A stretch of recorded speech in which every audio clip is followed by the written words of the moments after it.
नमस्कार दोस्तों, मैं सुप्रिया स्वागत करती हूँ आपका डिकोड एग्जाम के डेली करंट अफेयर की क्लास में। दोस्तों, आज हम अपनी करंट अफेयर की क्लास में डिस्कस करेंगे 15 नवंबर 15 नवंबर से रिलेटेड करंट अफेयर को। तो चलिए दोस्तों, जल्दी से आप सब लोग सेशन से जुड़ जाइए, सेशन को आप सब लोग शेयर कर दें। और जैसा कि मैं उम्मीद कर रही हूँ आप सब लोग बहुत ही अच्छे से होंगे और अच्छे से अपनी प्रिपरेशन कर रहे होंगे। इसी के साथ साथ आप डेली करंट अफेयर की नोट्स बना सके, इसके लिए जो है आपको करंट अफेयर की पीडीएफ जो है वो टेलीग्राम ग्रुप पे प्रोवाइड किया जाता है, जिसका लिंक डिस्क्रिप्शन बॉक्स में दिया हुआ है। तो आप डिकोड एग्जाम के टेलीग्राम ग्रुप को ज्वाइन कर लीजिए, जहां से आपको डेली करंट अफेयर की पीडीएफ जो है वो मिलेगी। इसको डाउनलोड करिए, अपना शॉर्ट नोट्स बनाइए और रिविजन करिए, और इसी के साथ साथ कोशिश करिए करंट अफेयर के सेशन को रेगुलर फॉलो करने के लिए, क्योंकि देखिए करंट अफेयर से रिलेटेड बहुत सारे क्वेश्चन हमारे एग्जाम में डायरेक्ट पूछे जाते हैं। और अगर देखा जाए स्टेट पीसेस वगैरह में तो लगभग 30 to 40 क्वेश्चन जो है करंट अफेयर के ही होते हैं। तो करंट अफेयर का एक अच्छा खासा वेटेज है आपके एग्जाम में। तो रेगुलर फॉलो करिए, रेगुलर शॉर्ट नोट्स बनाइए, रिवीजन करिए। ठीक है, चलिए क्लास स्टार्ट करते हैं। क्लास स्टार्ट करूं उसके पहले कहना चाहूंगी कि जल्दी से चैनल को सब्सक्राइब कर लीजिए और बेल आइकन को प्रेस कर लीजिए। इससे आपको चैनल से रिलेटेड हर क्लास की वीडियो का प्रॉपर नोटिफिकेशन मिलेगा और आपकी कोई भी क्लास मिस नहीं होगी। तो आते हैं दोस्तों अपनी क्लास में। और आज की क्लास में हमारा सबसे पहला प्रश्न है कि विश्व पशु स्वास्थ्य संगठन के एशिया और प्रशांत क्षेत्रीय सहयोग के 33वें सम्मेलन का आयोजन कहाँ किया जा रहा है। तो ये ध्यान रखिएगा, विश्व पशु स्वास्थ्य संगठन के एशिया और प्रशांत क्षेत्रीय आयोग का जो सम्मेलन है, जिसका संस्करण देखा जाए दोस्तों तो ये 33वां जो है संस्करण है। और ये कहाँ पे आयोजित किया जा रहा है, इसका आयोजन चल रहा है। ऑप्शंस आपके सामने, जिन्हें आंसर पता है वो कमेंट बॉक्स में आंसर करते रहिए और साथ ही साथ वीडियो को अपने दोस्तों में शेयर करिए। दोस्तों, इसका जो करेक्ट आंसर है वो है नई दिल्ली। ठीक है, नई दिल्ली में आयोजन किया जा रहा है। तो नई दिल्ली में दोस्तों विश्व पशु स्वास्थ्य संगठन के एशिया और प्रशांत क्षेत्रीय आयोग के 33वें सम्मेलन का आयोजन किया जा रहा है। इस सम्मेलन में बात करें दोस्तों तो लगभग भारत सहित जो है 36 देशों के प्रतिनिधि, क्षेत्रीय और अंतर्राष्ट्रीय संगठनों और निजी क्षेत्र के पशु चिकित्सा संगठनों के जो प्रतिनिधि वो भाग ले रहे हैं। और इस सम्मेलन का उद्घाटन किसके द्वारा किया गया, तो केंद्रीय मत्स्य पालन, पशुपालन और डेयरी मंत्री है पुरुषोत्तम रूपाला, उनके द्वारा जो है इस 4 दिवसीय सम्मेलन का उद्घाटन किया गया।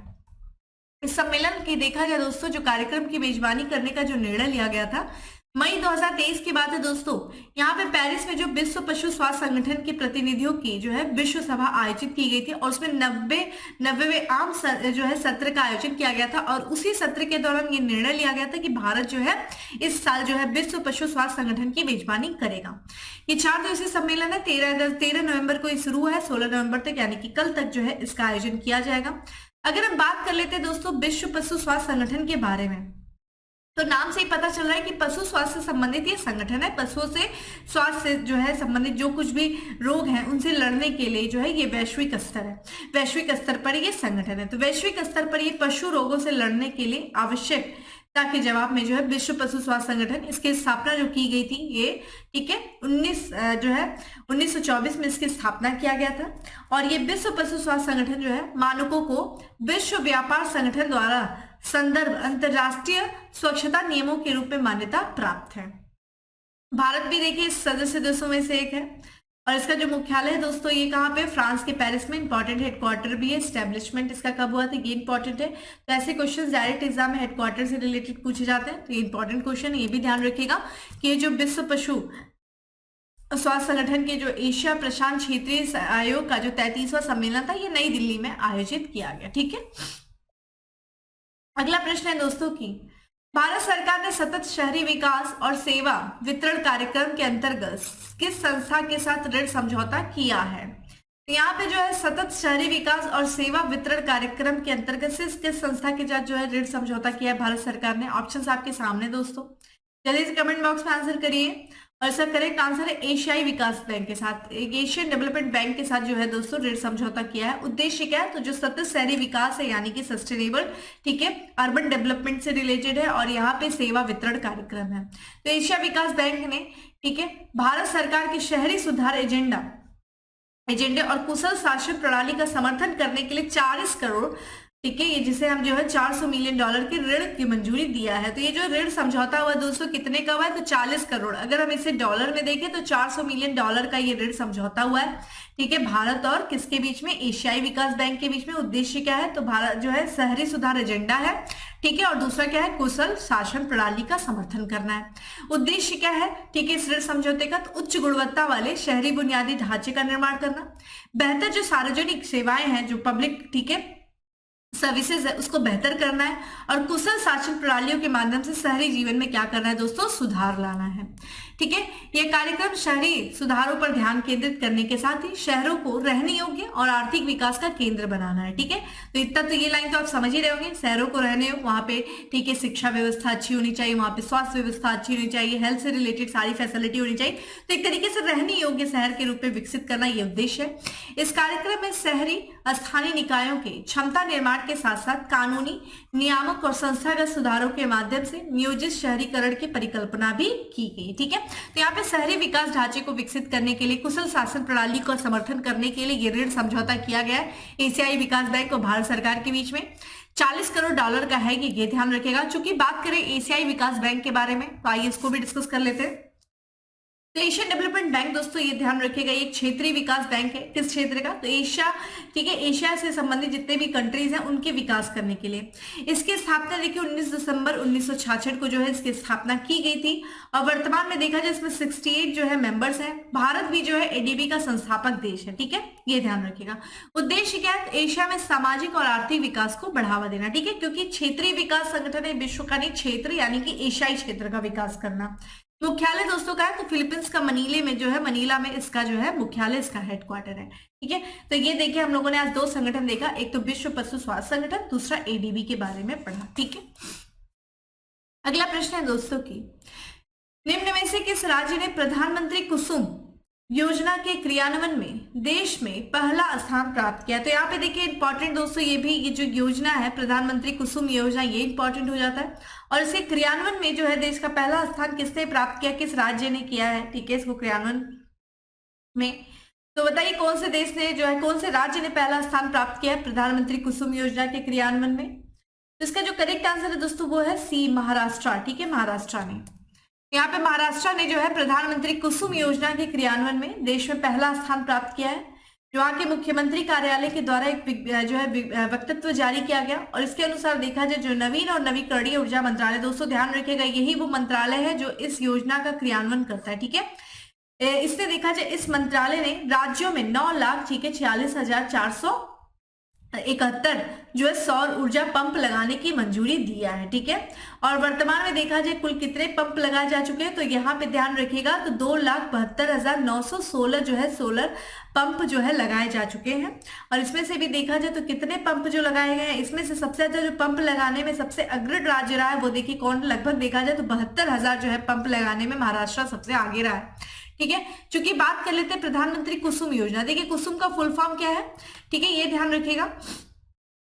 तो कुसुम का अगर हम फुल फॉर्म देखें दोस्तों यहाँ पे, ठीक है, कुसुम, प्रधानमंत्री कुसुम योजना, तो यहाँ पे किसान ऊर्जा सुरक्षा और उत्थान महाअभियान योजना। ठीक है, ध्यान रखिएगा, कुसुम का ये फुल फॉर्म है। और ये योजना किस लिए लाई गई थी, तो किसानों के लिए जो है सौर सिंचाई पंप स्थापित करने के लिए सब्सिडी देने की योजना है। तो देखिए सौर सिंचाई पंप, जो पंप इस्तेमाल किया जाता है, डीजल वगैरह का इस्तेमाल होता है पंप में, तो उसकी जगह सौर पंप लगाने के लिए एक सब्सिडी योजना है कुसुम। ठीक है, एक सब्सिडी दी जाएगी गवर्नमेंट की तरफ से, जिससे जो है एक सौर सिंचाई पंप लगाया जा सकेगा, किसके द्वारा, किसानों के द्वारा। और इस योजना को भारत सरकार के द्वारा 2019 में लॉन्च किया गया था। यहाँ पे जो है हर किसानों की, इस योजना के तहत हर किसानों को ट्यूबवेल और पंप सेट स्थापित करने के लिए सरकार की तरफ से कितने % सब्सिडी दी जाती है दोस्तों, 60%। ठीक है, 60% सब्सिडी मिलेगी। जितनी भी लागत आएगी, ये ट्यूबवेल और पंप लगाने में जितनी भी लागत आएगी, उसका जो है 30% जो है सरकार के द्वारा ऋण के रूप में दिया जाएगा। ठीक है, प्राथमिक उद्देश्य क्या है प्रधानमंत्री कुसुम योजना का, तो यहाँ पे किसानों को अत्याधुनिक तकनीकी उपलब्ध कराना और किसी क्षेत्र को डीजल रहित सिंचाई के स्रोत उपलब्ध कराना। ठीक है, तो डीजल रहित जो है सिंचाई के स्रोत क्या हो सकता है, सोलर पंप हो सकता है। ठीक है, सौर ऊर्जा से चलने वाला पंप हो सकता है। और इससे क्या होगा, इससे किसानों की आय जो है वो दुगनी होगी। तो किसानों को आय बढ़ाना भी इसका महत्वपूर्ण, ठीक है, उद्देश्य है। योजना के जिम्मेदार मंत्रालय कौन है, ऑलरेडी मैंने बताया, नवीन और नवीकरणीय ऊर्जा जो है इस मंत्रालय इस योजना का क्रियान्वयन करता है। ठीक है, ये ध्यान रखिएगा। यहाँ पे प्रधानमंत्री कुसुम योजना आपके लिए इंपॉर्टेंट है। और साथ ही साथ ये ध्यान रखिएगा कि इस योजना को क्रियान्वित करने में प्रथम स्थान जो हासिल किया है वो किससे हासिल किया, किस राज्य ने, महाराष्ट्र ने। ठीक है, चलिए अगले प्रश्न की तरफ बढ़ते हैं। 42वां भारतीय अंतरराष्ट्रीय व्यापार मेला का आयोजन कहाँ किया जा रहा है? तो कहाँ किया जा रहा है दोस्तों? यहाँ पे जो है 42वां भारतीय अंतरराष्ट्रीय व्यापार मेला, ठीक है। तो ऑप्शंस आपके सामने है, इसका करेक्ट आंसर है दोस्तों नई दिल्ली, नई दिल्ली के प्रगति मैदान में, ठीक है। यहाँ पे जो है 42वां भारतीय अंतरराष्ट्रीय व्यापार मेला का जो आयोजन किया जा रहा है वो देखिए दोस्तों नई दिल्ली के प्रगति मैदान में आयोजन किया जा रहा है। और इस मेले का जो उद्घाटन किया गया है वो वाणिज्य उद्योग राज्य मंत्री है दोस्तों अनुप्रिया पटेल, उनके द्वारा किया गया। और ये 14 दिनों तक चलने वाला मेला है ये, और इसका विषय क्या है? वासुदेव कुटुंबकम। यही विषय देखिए G20 का भी था, ठीक है। और जो कि क्या है, ये सतत विकास और सबके कल्याण के लिए व्यापार में परस्पर जुड़ाव और सहयोग के महत्व पर जोर देता है। इसमें देखिए ध्यान रखिएगा भागीदार राज्य कौन है, यहां से पूछता है। तो बिहार और केरला जो है इस बार जो है इस मेले के भागीदार राज्य है। वहीं अगर आपसे पूछा जाए कि फोकस स्टेट कौन से है, यानी कि फोकस राज्य का दर्जा किसे किसे दिया गया, तो यहाँ पे देखा जाए दिल्ली और केंद्र शासित प्रदेश दोस्तों, यहाँ पे ध्यान रखिएगा जम्मू कश्मीर। और राज्यों की बात करें तो महाराष्ट्र, झारखंड, महाराष्ट्र और उत्तर प्रदेश को फोकस राज्य का दर्जा दिया गया है। व्यापार मेले में देश विदेश से करीब 3000 से अधिक जो है प्रदर्शक भाग ले रहे हैं, ठीक है। तो 42वां अंतरराष्ट्रीय व्यापार मेला नई दिल्ली के प्रगति मैदान में। आपके लिए इंपॉर्टेंट क्या है दोस्तों? भागीदार स्टेट, ठीक है। पार्टिसिपेट स्टेट कौन सा है? तो बिहार। और ये ध्यान रखिएगा कौन सा दूसरा स्टेट है दोस्तों? केरल है, ठीक है। चलिए अगला प्रश्न है कि दुनिया के पहले एआई यानी कि artificial intelligence human life robot CEO का नाम क्या है? तो यहाँ पे बताइए कि पहला जो है रोबोट सीईओ का नाम क्या है, ठीक है। ह्यूमन लाइफ रोबोट है ये, और ये भारत दुनिया का पहला जो है आर्टिफिशियल इंटेलिजेंस एआई रोबोट है। क्या नाम है? इसका नाम है मिक्का, ठीक है। मिक्का नाम है इसका। यहाँ पे आप उसकी तस्वीर देख सकते हैं कि दुनिया के पहले जो है सीईओ रोबोट है। तो आइए इसके बारे में देखते हैं दोस्तों। तो ये है पॉलिश्रम कंपनी है, ठीक है, जिसका नाम क्या है दोस्तों? ध्यान रखिएगा डिक्टाडोर। इसने घोषणा किया है कि उसने फर्म का नेतृत्व करने के लिए एआई पावर्ड ह्यूमनाइड रोबोट, ठीक है, जिसका नाम है मिक्का को नियुक्त किया है। पहली सीईओ महिला रोबोट के रूप में मिक्का एक बोर्ड सदस्य है जो कि डिक्टाडोर की ओर से संचालन का जो है करती हैं। डिक्टाडोर ने पिछले साल अगस्त में मिक्का नाम का एक एआई पावर्ड रोबोट को अपने एक्सपेरिमेंटल सीईओ नियुक्त किया था। एक तरीके से पिछले साल किया था, लेकिन इस साल जो है मिक्का को सीईओ के रूप में नियुक्त किया गया, ठीक है। किसके द्वारा? ये कंपनी है डिक्टाडोर के द्वारा किया गया, ठीक है। तो नाम ध्यान रखिएगा मिक्का है। अगला प्रश्न है कि विश्व बैंक ने किस देश के वित्तीय क्षेत्र को मजबूत करने के लिए 150 मिलियन की मंजूरी दिया है? तो ऋण की मंजूरी दिया गया है, ठीक है। वित्तीय सहायता दी गई है, ठीक है, किस देश के वित्तीय क्षेत्र को मंजूर करने के लिए, और ये राशि कितनी है? 150 मिलियन है। तो किस देश को के दोस्तों? विश्व बैंक के द्वारा। तो ऑप्शन है इसका दोस्तों श्रीलंका, ठीक है, श्रीलंका को। तो विश्व बैंक ने हाल ही में दोस्तों श्रीलंका के वित्तीय व संस्थागत क्षेत्रों को बढ़ावा देने के लिए 150 मिलियन अमेरिकी डॉलर के पर्याप्त वित्तीय सहायता पैकेज को क्या किया है? मंजूरी दिया है। यह समर्थन ऐसे समय महत्वपूर्ण समय पर आया है जब देश गंभीर आर्थिक संकट से जूझ रहा है। तो जैसा कि आपको पता है पिछले वर्ष भी हम लोगों ने बात किया था कि यहाँ पे खाद्य संकट था, अभी आर्थिक संकट से जो है श्रीलंका गुजर रहा है। इवन हमने जब पेंडेमिक के बाद से देखे कि लगातार जो है श्रीलंका की चुनौतीपूर्ण स्थिति को सामना करना पड़ा है श्रीलंका को। और हमने ये भी देखा कि लगातार जो है विश्व बैंक के द्वारा, चाहे एडीबी के द्वारा, ठीक है, बहुत सारे जो है संस्थाओं के द्वारा लगातार जो है इवन भारत के भी द्वारा आर्थिक सहायता दी गई है। बहुत सारे तरीकों से सहायता दिया जा रहा है, ठीक है, किससे दोस्तों? श्रीलंका को, जबकि वो इन चुनौतियों से उभर सके। और इसी के तहत अभी विश्व बैंक ने हाल ही में 150 मिलियन अमेरिकी डॉलर के पर्याप्त जो है वित्तीय सहायता पैकेज को मंजूरी दिया है। श्रीलंका दोस्तों वर्तमान समय में काफी ज्यादा जो है आर्थिक संकट का सामना करना पड़ रहा है। वहां पे क्या है, विदेशी मुद्रा जो भंडार है वो काफी घट रहा है, क्योंकि वो टूरिज्म सेक्टर है दोस्तों। पेंडेमिक के बाद टूरिज्म सेक्टर काफी ज्यादा प्रभावित हुआ है, इसकी वजह से भी उसको चुनौती का सामना करना पड़ा। और ईंधन और उर्वरक जैसे जो आवश्यक वस्तु, उसकी कमी के कारण जो है सार्वजनिक विरोध का प्रदर्शन भी श्रीलंका सरकार को करना पड़ रहा है। विश्व बैंक की दोस्तों बात करें तो ये जो है स्थिति की तात्कालिकता को पहचानता है, ठीक है, और सहायता प्रदान करने के लिए भी आगे आता है। और ये किसी भी अर्थव्यवस्था, ध्यान रखिएगा, किसी भी अर्थव्यवस्था के लिए एक स्थिर और विश्वसनीय बैंक क्षेत्र जो है आवश्यक है। क्योंकि विश्व बैंक के द्वारा ये ऋण दिया जा रहा है, तो इसकी भी बात कर लेते हैं। देखिए इसकी जो स्थापना की गई थी 1944 में विश्व बैंक के द्वारा किया गया था, और इसका जो हेडक्वार्टर है दोस्तों वो वाशिंगटन डीसी यानी कि यूएसए के, ठीक है, वाशिंगटन डीसी में। इसका प्राथमिक उद्देश्य क्या है दोस्तों? अगर हम विश्व बैंक के प्राथमिक लक्ष्य की बात करें तो विकास परियोजनाओं के समर्थन के लिए वित्तीय सहायता देता है, तकनीकी विशेषज्ञों और अन्य संसाधन प्रदान करके विकासशील देशों में गरीबी को कम करने में भी ये सहायता करता है। ध्यान रखिएगा, विकासशील देशों में गरीबी कम करने में सहायक है। विश्व बैंक के देखिए दोस्तों, यहाँ पे विश्व बैंक जो है ये दो मुख्य जो है संस्थानों के माध्यम से संचालित होता है। और ये दो मुख्य संस्थाएं कौन सी है? तो अंतरराष्ट्रीय पुनर्निर्माण और विकास संस्था, जिसे हम IBRD के नाम से जानते हैं, ठीक है, ध्यान रखिएगा।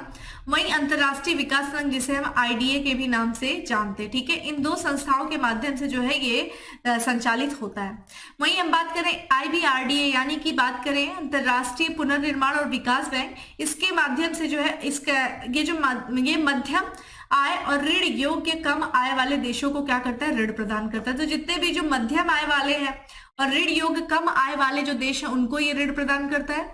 वहीं अगर IDA की बात करें, अंतरराष्ट्रीय विकास संघ की बात करें, तो सबसे गरीब देशों को जो है क्या करता है? अनुदान और ऋण प्रदान करता है। संस्थापक कौन थे दोस्तों? तो जॉन मेनार्ड किन्स थे और हैरी डेक्स्टर जो है वाइट थे। वर्तमान में जो है इनके भारतीय मूल के जो है व्यक्ति अजय बंगा जो है ये अध्यक्ष हैं विश्व बैंक के, ठीक है, ये ध्यान रखिएगा। इसी के साथ साथ देखिए कुछ अन्य स्टेप भी, चूंकि हम देश की बात कर रहे हैं तो यहाँ पे देखिए एक फ्रांस के भी द्वारा एक स्टेप उठाया गया। जैसा कि आपको पता है ग्लोबल वार्मिंग की वजह से जो ग्लेशियर पिघल रहे हैं, ठीक है, तो तेजी से जो गिरावट आ रही है, ठीक है, ग्लेशियर में, उनसे जो है इन चुनौतियों का सामना करने के लिए जो फ्रांस है वो अगले जो है दशक में यानी कि अगले 10 साल में ध्रुवीय अनुसंधान पर क्या करेगा? $1 बिलियन जो है खर्च कर रहा है, ठीक है। तो ये जो पृथ्वी की जो बर्फ की चोटियां हैं, जो ग्लेशियर है, जो ग्लोबल वार्मिंग के कारण जो पिघल रही हैं, तो इसकी वजह से जो चिंता उत्पन्न हो रही है उसको जो है एक तरीके से उन पर रिसर्च करने के लिए ध्रुवीय अनुसंधान पर $1 बिलियन खर्च करने का निर्णय किससे लिया है? जो है फ्रांस ने लिया है। फ्रांस के जो राष्ट्रपति है दोस्तों, ध्यान रखिएगा, इमैनुअल मैक्रॉन, उन्होंने ध्रुवीय देशों के और वैज्ञानिकों के साथ एक शिखर सम्मेलन की मेजबानी की है। विशेषज्ञों ने ये चेतावनी दी है कि आर्कटिक में तापमान जो है 4 गुना तेजी से बढ़ रहा है और 21वीं दशक तक देखा जाए तो 2100 तक ये सभी ग्लेशियर में से आधे जो है वो गायब हो जाएंगे। ध्यान रखिए, ग्लेशियर पिघलेंगे तो ये बहुत बड़ी बात होगी, क्योंकि इससे क्या होगा? समुद्र का जो है लेवल बढ़ेगा, समुद्र का जलस्तर बढ़ेगा, इससे बहुत सारे देश जो डूब सकते हैं, ठीक है। तो फ्रांस जो है आगामी संयुक्त राष्ट्र वार्ता में भी जो है जलवायु कार्रवाई चाहता है। और जैसा कि गायब हो रही जो बर्फ है वर्तमान में लाखों लोगों के लिए खतरा है। मैंने आपको बताया ना कि इससे क्या होगा? समुद्र का जलस्तर बढ़ेगा। जब जलस्तर बढ़ेगा तो बहुत सारे द्वीपीय जो देश हैं, जो समुद्र से लगे हुए जो देश हैं, जो भाग हैं, वो डूब सकते हैं। और पानी और परावर्तन क्षमता प्रदान करने वाले ग्लेशियरों के सिकुड़ने से अरबों लोगों को खतरा होगा, ठीक है। इसी चुनौती से निपटने के लिए अगले दशक में ध्रुवीय अनुसंधान पर $1 बिलियन खर्च करने का निर्णय फ्रांस से लिया। अच्छा क्वेश्चन है, ऐसे मेन से भी क्वेश्चन आ सकता है, ठीक है। अगला प्रश्न है दोस्तों कि सामान्य नागरिक संहिता अपनाने वाला पहला राज्य कौन सा बन गया है, ठीक है। तो सामान्य नागरिक संहिता अपनाने वाला पहला राज्य कौन सा बन गया? ऑप्शंस आपके सामने है दोस्तों, और इसका करेक्ट आंसर है, ध्यान रखिएगा, उत्तराखंड बन जाएगा। अभी बना नहीं है, ठीक है। जो विधेयक पारित हो गया तो उत्तराखंड जो है सामान्य नागरिक संहिता जो है अपनाने वाला या विधेयक पारित करने वाला ये पहला राज्य बन जाएगा। तो उत्तराखंड जो सरकार है दोस्तों वो सामान्य नागरिक संहिता विधेयक को पारित करने के लिए एक योजना बना रही है। जो आगामी जो सत्र है, वो जो विशेष सत्र है, उसको आयोजित करके एक जो है विधेयक पारित करेगी सामान्य नागरिक संहिता का। अगर ये विधेयक पारित हो जाता है और लागू हो जाता है तो उत्तराखंड जो है ठीक है, ये ध्यान रखिएगा, ये जो है सामान्य नागरिक संहिता, ठीक है, यूनिफॉर्म सिविल कोड को लागू करने वाला ये पहला जो है राज्य बन जाएगा। ध्यान रखिएगा विधेयक इस तरीके से तो देखा जाए गोवा में यूनिफॉर्म सिविल कोड लागू है, लेकिन कोई विधेयक पारित करके नहीं लागू किया गया था राज्य स्तर पे, ठीक है। ये जो है राज्य स्तर पर विधेयक को पारित करके इसको लागू किया जाएगा, ठीक है। सर्वोच्च न्यायालय की सेवानिवृत्त न्यायाधीश है दोस्तों रंजना देसाई, जिनकी तस्वीर आप स्क्रीन पे देख रहे हैं। उनकी अध्यक्षता में एक पैनल का गठन किया गया है और ये पैनल जो है, ठीक है, उत्तराखंड में यूसीसी क्रियान्वयन के लिए मसौदा रिपोर्ट क्या कर रही है? पूरी कर ली है, तैयार कर रही है।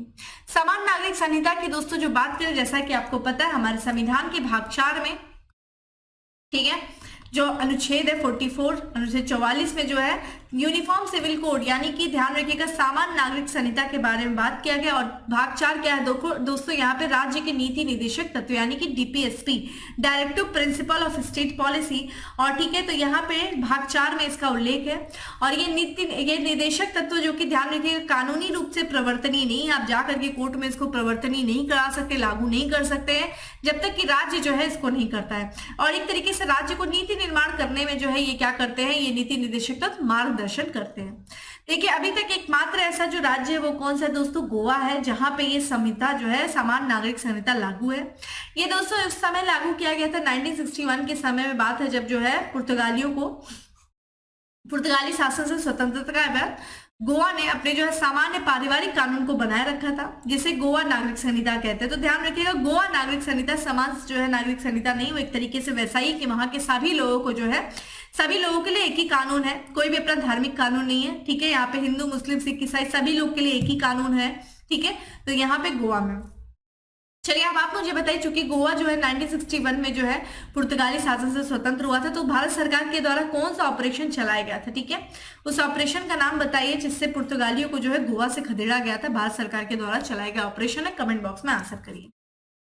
अगले प्रश्न की तरफ बढ़ते, स्पोर्ट्स से रिलेटेड क्वेश्चन है कि निम्न में से किन क्रिकेटरों को international cricket council hall of fame में शामिल किया गया है। तो हॉल ऑफ फेम में, international cricket council hall of fame में किसे शामिल किया गया है, वीरेंद्र सहवाग को, डायना एडुल्जी को, अरविंद डी सिल्वा को, या फिर उपयुक्त में से सभी को। करेक्ट आंसर इज डी है, उपयुक्त में से सभी को, यानी कि तीनों लोगों को। तो भारत के दोस्तों पूर्व क्रिकेटर है वीरेंद्र सहवाग, और वहीं पे भारतीय महिला क्रिकेट की कप्तान रही है दोस्तों डायना एडुल्जी, और श्रीलंका के पूर्व खिलाड़ी जिनका नाम है अरविंद डी सिल्वा। इनको international cricket council hall of fame में क्या किया गया, शामिल किया गया है। वर्तमान में देखा जाए कितने भारतीय जो है जिनको ये उपलब्धि प्राप्त है, 8 भारतीय क्रिकेटरों को जो है ये प्रतिष्ठित सम्मान प्राप्त है। ये 8 भारतीय कौन कौन से ये देख लीजिए, सुनील गावस्कर है, ठीक है, विशन सिंह वेदी है, कपिल देव है, अनिल कुंबले है, राहुल द्रविड़ है, सचिन तेंदुलकर है, वीनू मांकड़ है, डायना एडुल्जी है, और ये जो है वीरेंद्र सहवाग। ध्यान रखिएगा, डायना यहाँ पे एडुल्जी की बात करें तो ये 17 वर्षों तक जो है इन्होंने भारत का प्रतिनिधित्व किया, और ये आईसीसी हॉल ऑफ फेम में शामिल होने वाली पहली भारतीय महिला है। ठीक है, पहली भारतीय महिला क्रिकेटर है, ये ध्यान रखिएगा, स्टार है। ठीक है, एडुल्जी ने 3 आईसीसी महिला क्रिकेट विश्व कप में भाग लिया है। ठीक है, और इन्होंने नेतृत्व भी किया था 1978 से 1993 तक। ठीक है, कप्तान के रूप में भारत का नेतृत्व भी किया, इन्होंने 14 विकेट लिए थे। ICC cricket hall of fame की बात कर लेते हैं दोस्तों, तो यहाँ पे ICC cricket hall of fame जो है दोस्तों, इसको जो है एक तरीके से, ठीक है, 2 जनवरी 2009 को, ठीक है, यहाँ पे जो है आईसीसी की जो शताब्दी वर्ष समारोह में हिस्से के रूप में federation of international cricket association यानी कि फीका के सहयोग से लॉन्च किया गया था 2009 में। ICC cricket hall of fame cricket के लंबे और शानदार इतिहास से खेल के दिग्गजों की उपलब्धियों को सम्मानित करता है। ठीक है, ये ध्यान रखिएगा। इसी के साथ साथ कुछ अन्य बात भी कर लेते। देखिए यहाँ पे वेस्ट इंडीज के क्रिकेटर हैं दोस्तों सुनील नरेन। इन्होंने क्या किया दोस्तों, अंतरराष्ट्रीय क्रिकेट से संन्यास लेने की घोषणा किया है। इन्होंने आखिरी जो है वेस्ट इंडीज के लिए जो खेला था ये अगस्त 2019 में खेला था। उन्होंने वेस्ट इंडीज के लिए 6 टेस्ट खेले हैं, 65 जो है एक दिवसीय और 51 जो है T20 सहित 122 अंतरराष्ट्रीय मैच खेले हैं, और अपने करियर के दौरान 165 जो है विकेट भी लिए हैं। और इन्होंने जो है इंडियन प्रीमियर लीग में किसकी तरफ से हिस्सा ले चुके हैं, तो ये कोलकाता नाइट राइडर्स का हिस्सा भी ये रह चुके हैं। तो सुनील रैना दोस्तों वेस्ट इंडीज के क्रिकेटर हैं जिन्होंने हाल ही में क्रिकेट से संन्यास लेने की घोषणा की है। अगला प्रश्न है, सरकार ने प्रसारण सेवा विनियमन विधेयक 2023 का मसौदा तैयार किया है। यह निम्नलिखित में से किस अधिनियम का जो है स्थान लेगा। चलिए ऑप्शंस आपके सामने दोस्तों, कमेंट बॉक्स में आंसर करिए जल्दी से।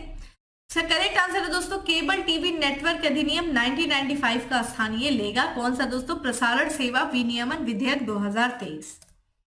तो यहाँ पे सरकार ने, ठीक है, प्रसारण सेवा विनियम विधेयक 2023 का मसौदा जारी किया है, और ये प्रसारण सेवा विधेयक 2023 जो है ये प्रसारण सेवा को विनियमित करने के लिए एक रूपरेखा क्या करेगा दोस्तों, प्रदान करेगा। और ये मौजूदा जो केबल टेलीविजन नेटवर्क 19 जो है नेटवर्क विनियम अधिनियम है 1995 और देश में जो प्रसारण क्षेत्र में लागू अन्य नीतिगत जो दिशा निर्देश है उसका स्थान लेगा, ये ध्यान रखिएगा। ये जो केबल टेलीविजन नेटवर्क अधिनियम है दोस्तों ये 1995 जो है ये पिछले 30 वर्षों से प्रभाव में रहा है।